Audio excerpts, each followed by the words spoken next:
I'm going to turn my quick.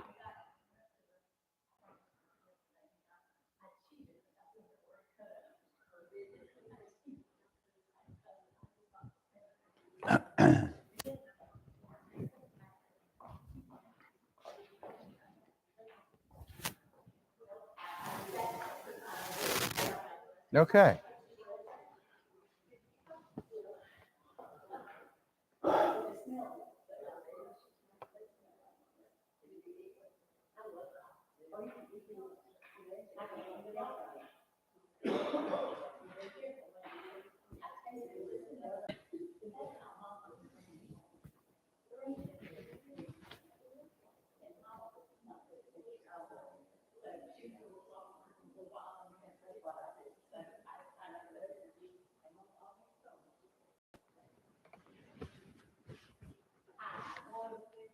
Well, I guess we'll go ahead and get started now on our morning lesson. We're and I'll take 40 seconds to set the table there, and then we'll start with Esther 2. Do we have now? Pat's not here this morning. Is somebody going to read?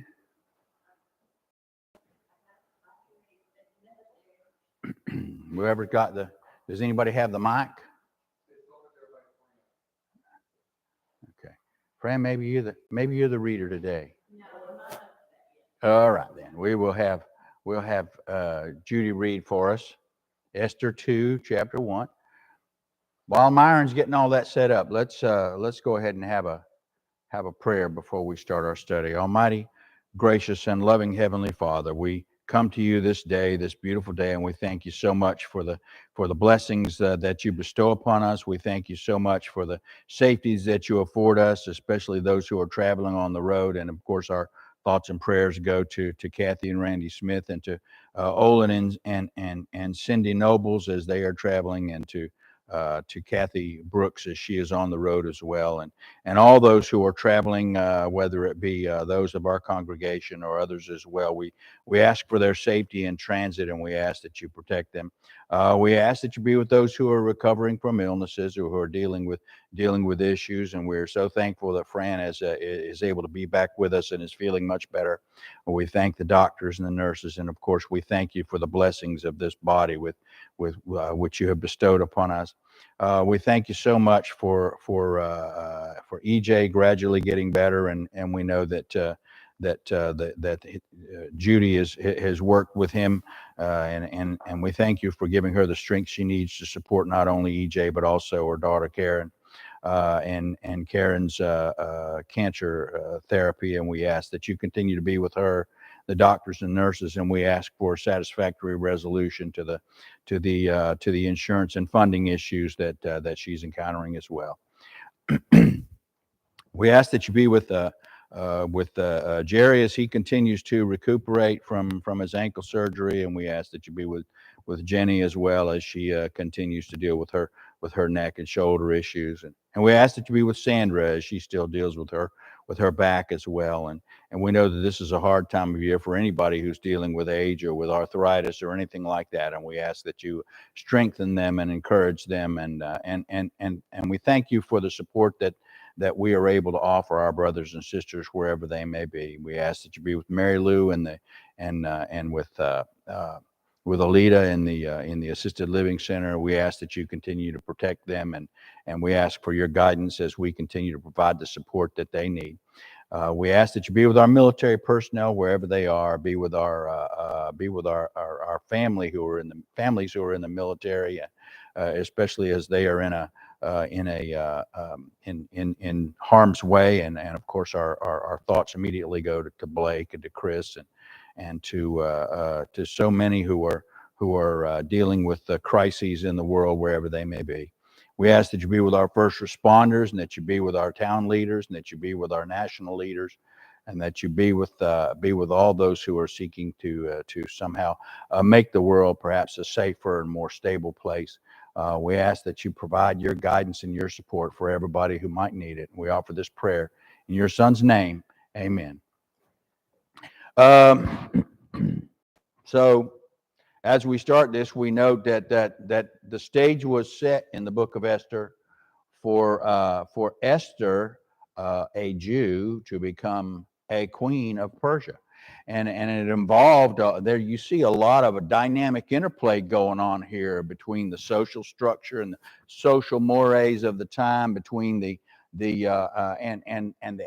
attitude and the mentality of Xerxes, Ahasuerus in this book. Xerxes, the Greeks called him Xerxes, the Persians called him Ahasuerus, but and the course of events that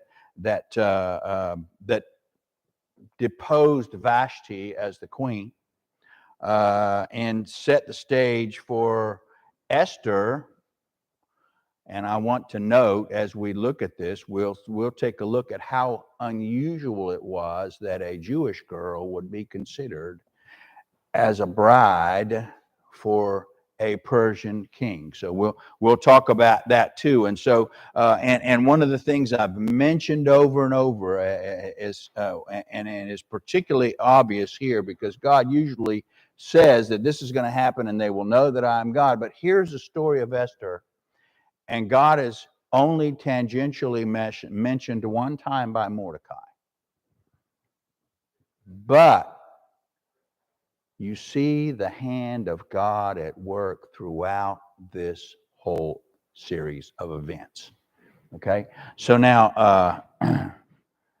I'm going to go ahead and bring it up, bring the slide presentation. We talked about the history of it. We talked about Xerxes. We talked about the geography of it all, and I mentioned that the palace of Shushan, and you see it right there in red on this screen, and that is Shushan. That is the southern palace. You see how far away that it is from Assyria and from Babylon, but remember that it is the southern palace of the Persian Empire.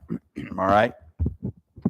So now I'm going to go ahead and run us up to. We don't need to worry about all. We talked about the battle of Thermopylae, the campaigns that were unsuccessfully waged by Xerxes against the Greeks, and we'll note a few things. There'll be a few more allusions to that interspersed throughout our discussion. We talked about the background, and we talked about Queen Vashti, and I'm going to take us right straight up to, and I want to note here, okay, that one of the principles of the Medo-Persians is the immutability of the law. When a king passes it, it cannot be changed. So, and that's going to be essential. That's going to be something that's central to at least the first opening verses of chapter 2. All right. Remember that the king was not the only one who had a grudge against Vashti. All of the noblemen had a grudge against Vashti because she represented an independent woman, one who was willing to deny a request by her husband on the grounds that it was demeaning to her, and demeaning it was. Okay. But now we talk about the fact that she's been deposed, and not only deposed, she's been banished, and apparently she's being handed from household to household of all the nobles in the area. And I don't know what that's all about. All I can say is that the wives of the nobles despised her. Okay, so I'm not sure where you want to go with that, but just say that she has now become an imposition on the households of all of the noble families in the area. All right. So we look at Esther, and Judy, I'm going to have you read the first verse to start with, please. After these things, when the wrath of King Ahasuerus was appeased, he remembered Vashti and what she had done, and what was decreed against her. So now it says he remembered her. That doesn't mean that it suddenly popped into his head, ding, oh, what about Vashti? Certainly there were some reasons why this had to come back to mind. But I also point out that there's a time period that has passed, and now he's come back from an unsuccessful campaign against the Greeks. And now he's having to deal with the fact that he has no queen. He's passed a law that banished Vashti. There's no way she can be queen anymore. Now he's got to find a way to get around that. And his advisors are trying to get his mind off of the lack of success, because no doubt that would put him in a foul. And I wouldn't want to be in his way either if he turned his attention upon me. So they say, well, why don't we get another queen? Let's parade all the beautiful virgins in the realm and bring them to him, and let him make the choice for himself. All right. Now, that's possibly where we are at this point, where he's now getting distracted from his lack of success. Now, there's another possibility that's going on. There is you will see very shortly, a plot against him, against the life of the king. And in truth of fact, eventually, after he had married Esther, after these events had transpired in here, he was successfully assassinated by his viziers. Okay? But not right now, because God has that plan. Remember, I told you about Cyrus and how Cyrus was named, and how Cyrus was named by name by God over 150 years before he came on the scene, so that he could, and he was protected by God. God said he had held his right hand, whose right hand I have held. In other words, I am protected. That's the position of protection over here on to the right of the king. That's where the grand marshal stands to protect the king. That's typically what you'll see in a throne room scene. So God protected Cyrus, but after Cyrus did what God wanted him to do, after God used him to set that precedent whereby the Jews would be released and allowed to come back, Cyrus died from a relatively minor wound in the process of setting down another rebellion. Okay? So God sustained him until he no longer was serving God's specific purpose at that time. And then God removed his protective hand. All right? So this is not the first time that we've seen this happen.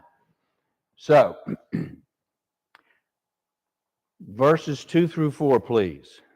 Then said the king's servant that ministered unto him, let there be fair young virgins sought for the king, and let the king appoint officers in all the province of his kingdom, that they may gather together all the fair young virgins unto Shushan, the palace, to the house of women, unto the custody of Edge, the king's chamberlain, keeper of the women, and let their things for purification be given them.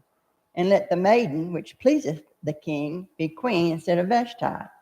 And the thing pleased the king, and he did so. And so that's the decision. That's the thing that's being done here. And that, by the way, he's called Haggai here, but in a few verses he'll be called Haggai. Okay, same person, same name, just a slight variation on the same name. And I note that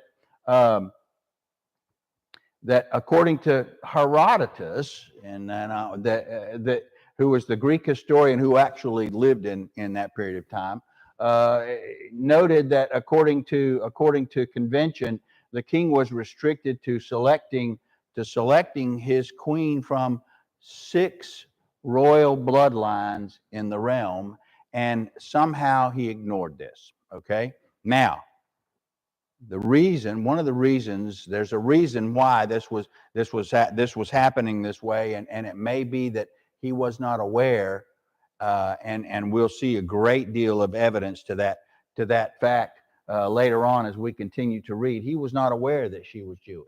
Okay, but some were aware that she was Jewish. Not very many, because remember that Mordecai, or we'll find out that Mordecai told her to keep that to herself. All right, but you have to wonder about Mordecai, and we're going to talk about that here in just a minute. So let the maiden which pleaseth the king be queen instead of Vashti. And the king said, okay, that sounds like a good idea.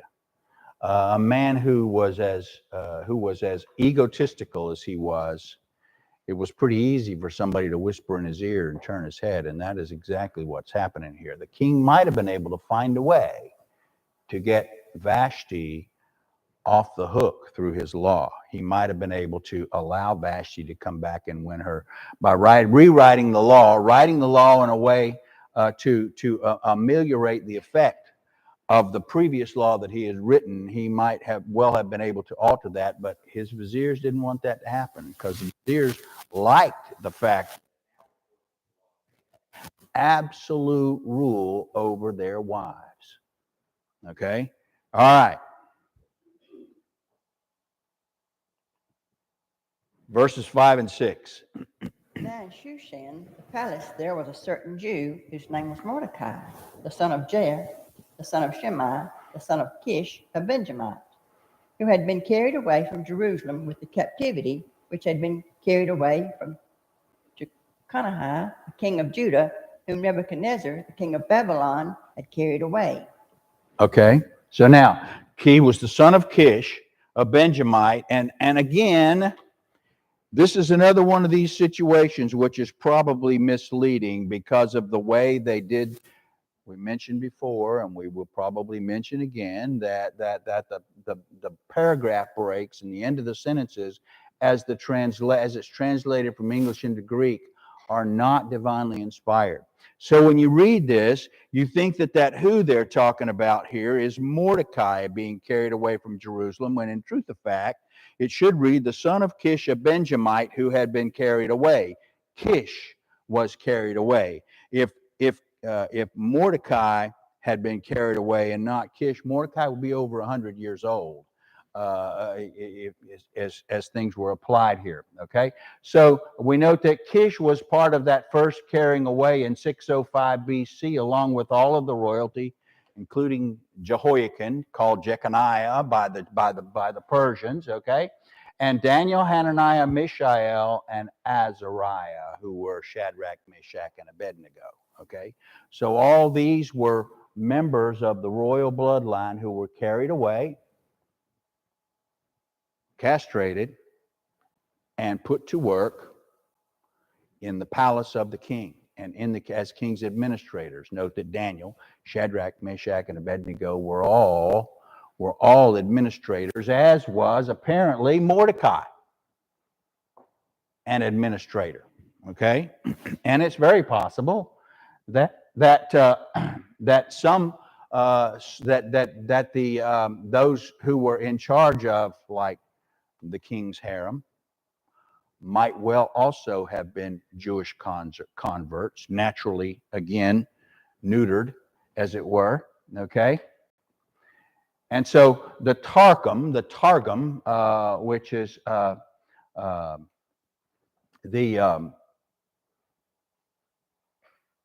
history, basically a non-inspired history of the Jewish line, says that he was the son of Jair. It's basically a commentary. The son of Jair, the son of Shimei, the son of Gera, the son of Kish, the same Shimei that cursed David. Remember when Shimei cursed David and David said, "I got it coming"? Okay, all right, and so and David had Joab told Joab, don't kill him. Joab said, "I'll kill this man for you," and David said, "No, don't kill him, because I've got this coming." And so he saw the prophecy, and according to the Targum, he saw in a prophecy that Shimei was to be the predecessor of Esther and Mordecai. Now, when he became old and incapable of having children, according to the Targum, David ordered Solomon to put Shimei to death later on, and of course, that is also mentioned as well. And this, according to Clark's commentary, electronic version. And so Esther, we see that Esther is now placed into position here to do God's will. So verses 7 and 8, please. He brought up Hadashah, that is Esther, his uncle's daughter, for she had neither father nor mother, and the maid was fair and beautiful, whom Mordecai, when her father and mother were dead, took her for his own daughter. So it means he raised Esther. Hadassah was her Persian name. Esther was her Jewish name. Okay, and so keep going. So it came to pass when the king's commandment and his decree was heard, and when many maidens were gathered together unto Shushan, the palace, to the custody of Haggai, that Esther was brought also unto the king's house, to the custody of Haggai, keeper of the women. Okay, so now keeper of the women, and this is and you note here that there are two. I'll note here that there are two different houses. First is the house of for the preparation of the virgins. Okay.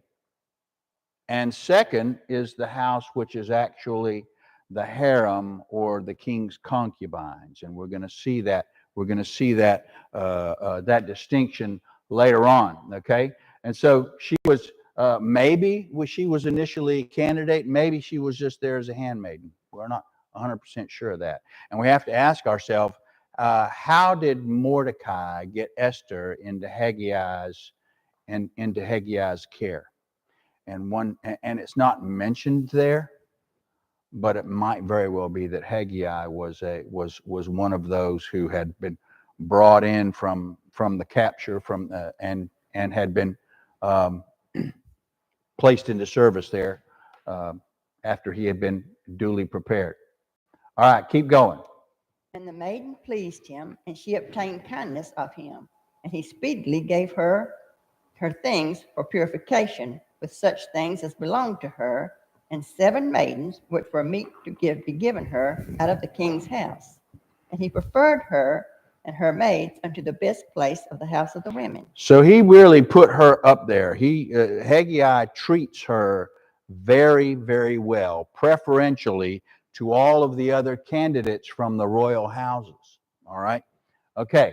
So, but note here that on the advice, as we get to verse, go ahead and keep going, verses 10 and 11, please. Esther had not showed her people nor her kindred, for Mordecai had charged her that she should not show it.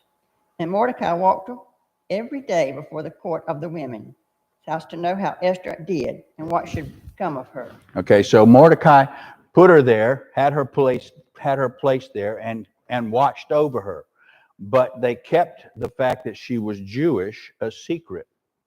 Okay, I find that to be a very interesting point. And so, at the advice of Mordecai, Esther told no one that she was a Jew, and her people on the outside did not know she was there, or it would have been voiced abroad, and the word would have gotten back. So there's a lot of secrets being kept here. All right. Okay, keep going. Now, when every maid's turn was come to go into King Ahasuerus, after that she had been 12 months, according to the manner of the women, for so were the days of their purification accomplished, to wit 6 months with oil of myrrh, and 6 months with sweet odors, and with other things for the purifying of the women. Okay, now that's very interesting because the women are being prepared as if you would prepare an offering. Okay, these women are. And that actually, when you think about it, they viewed their king as a god. In fact, the king thought himself to be a god, very much along the same lines as Pharaoh. Okay, and so this should not be a surprise that there was so much deliberation and so much preparation of these virgins to be presented to the king. All right, so keep keep going, please. Then thus came every maiden unto the king, whatsoever she desired was given her to go with her out of the house of the women unto the king's house. In the evening she went, and on the morrow she returned into the second house of the women, to the custody of Shazgaz, the king's chamberlain, which kept the concubines. She came into the king no more, except the king delighted in her, and that she was called by name. So that's a law. That was a law. These women could not come back into the king's presence unless he specifically asked for them. I want you to keep that in the back of your mind, okay? But I note here, okay, and I'll let you draw your own conclusions, that they moved from the house of the virgins to the house of the concubines. And we all know what a concubine is. All right? So we understand that this was not just a social visit to the king. Okay? All right, keep going. Now, when the turn of Esther, the daughter of Abihail, the uncle of Mordecai, who had taken her for his daughter, was come to go into the king, she required nothing but what Haggai, the king's chamberlain, the keeper of the women, appointed. And Esther obtained favor in the sight of all them that looked upon her. Okay, now I want to note here that the common thing for royalty, okay, that as the king, in response or in reward, the women could ask for anything that they wanted from the king. Okay, and you can bet your bottom dollar that they did just exactly that, except for Esther, who asked nothing from the king as a favor. Okay, now that set her apart from the rest. That had to stick in the king's mind.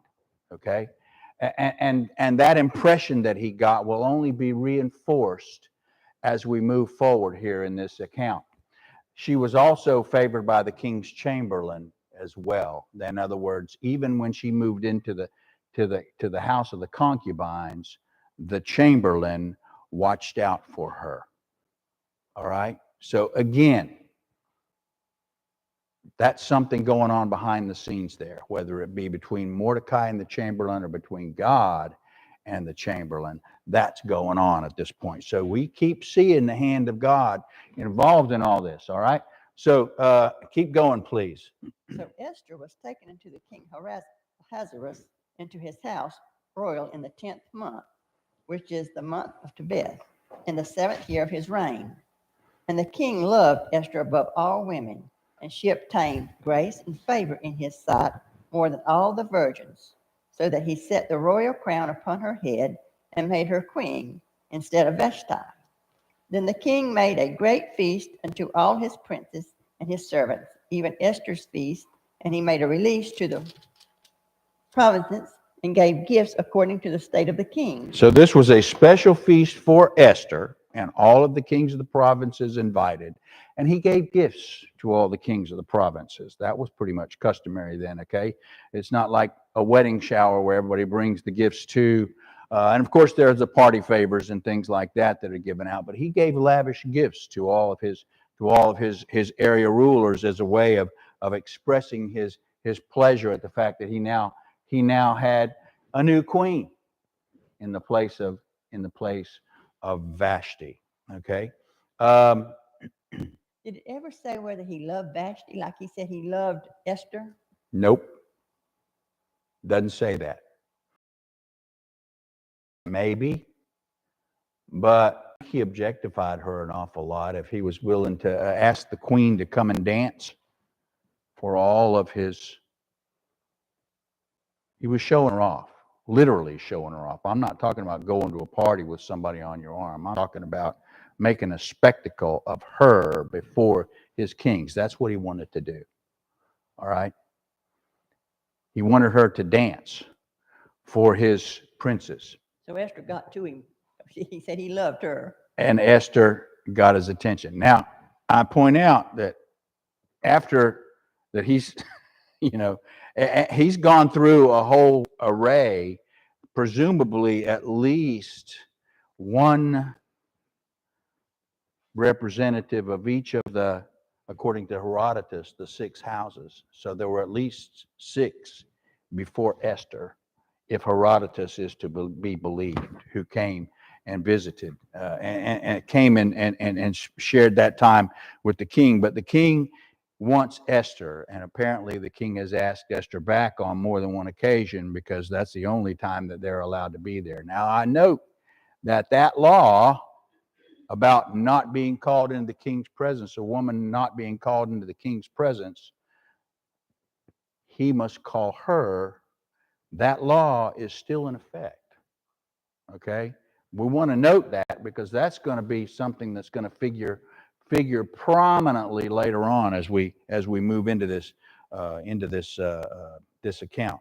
But for now, we see that the king has made made a feast, and I mentioned to you before that he had unsuccessful attempts on his life, and we're about to read about one. But there was also a successful attempt on his life as he lost favor because of his failed military campaigns and because of the things that he imposed upon the people of his realm. Not a very nice man. Okay? All right. So, verses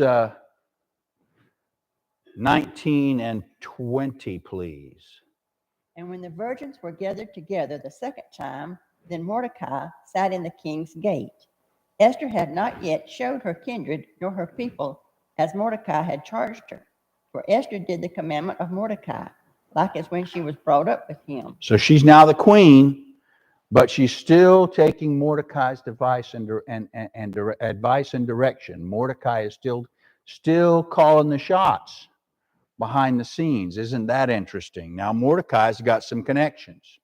Mordecai is in a place where he is in the presence of other viziers, if you will. He's an administrator. They are royalty, but he's in a place where he can be privy to conversations or be around other men such as himself who are attendants who are also privy to those conversations. We don't know exactly how it happened, but we know that Mordecai gets wind of a.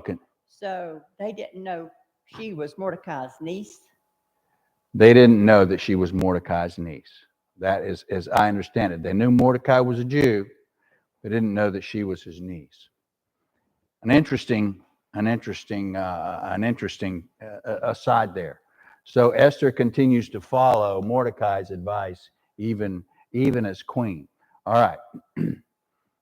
And so keep going. In those days, while Mordecai sat in the king's gate, two of the king's chamberlain, Bigthan and Teresh, of those which kept the door, were wroth, and sought to lay hand on the king of Ahasuerus.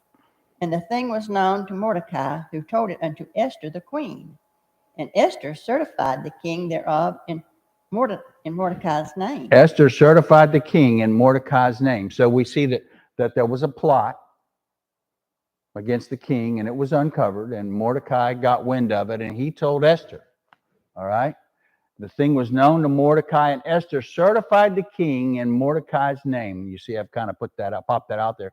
And then we look at the Inquisition, and I have to say that the Persians had some very unique methods of interrogating. Very unique methods of interrogating. You get to the to the point where they turned torture into a science. And so this Inquisition, by the time they were done, these men might well have said anything to avoid it, to look to a merciful death, which of course we'll see that they were hanged in a tree.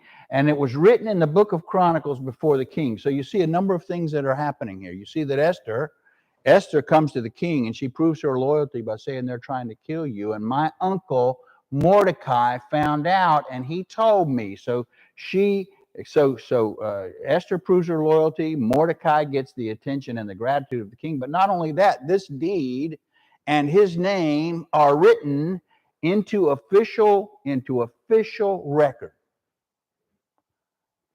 That is significant. That's going to come in handy down the road. Okay? So remember that. Remember that we mentioned that he is mentioned in official record by order of the king. All right?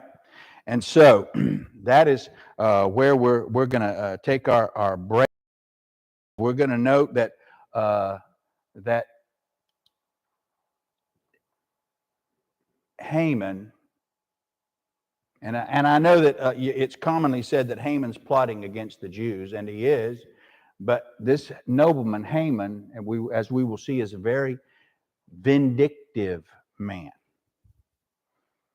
And he's willing, and his grudge is with Mordecai,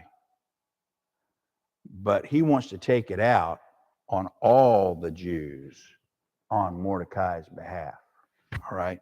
So as we get to Esther 3 next week, we'll see that Haman's plot against the Jews was actually a plot specifically against Mordecai, whose hand in this and his relationship to Esther are not fully known yet. All right. Other questions at this point? I want to address something, Judy. You know, you asked that question about Isaac's age. Okay, and was he, how old was he? There are indications by experts that that age could have been anywhere from 12 to into the mid 20s and even the early 30s at that point. Well, I Googled it, and they said that, it didn't say how old the lad Right. was, but he was old enough to tote wood. So they said he was probably between 12 and 13. That's what Google said. However, we don't know that for sure. But in Genesis 16, we see that Abraham was 86. And in Genesis 21, we see that, and that was when Ishmael was born.